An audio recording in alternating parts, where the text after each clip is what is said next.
And officials at Princeton University, they right now may have a life and death decision to make this weekend. So they're deciding whether to have thousands of students take a vaccine that is not yet approved in the United States. It's to stop a potentially deadly and really unusual strain of meningitis from spreading across the campus there. CNN's Alexandra Field joins us now live from Princeton, New Jersey. Okay, so Alexandra, 7 people have come down with the bacterial disease so far, right? How many of those are still dealing with it? How many have recovered? Right, Victor, 7 people, that constitutes an outbreak. The 1 person is still in the hospital and 6 other people have recovered.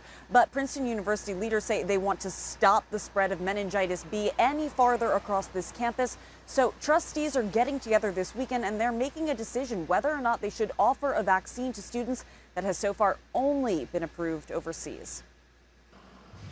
Princeton University officials are meeting this weekend to discuss possible vaccinations on campus. It's an effort to combat an ongoing outbreak of meningitis B, which can cause life-threatening illness. The New Jersey Department of Health says the first case developed when a student returned from spring break in March.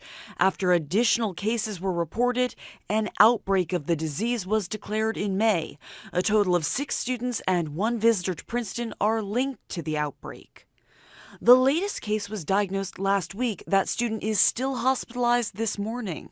I remember it was pretty instant. You know, she went from feeling almost fine to the next minute 103 fever.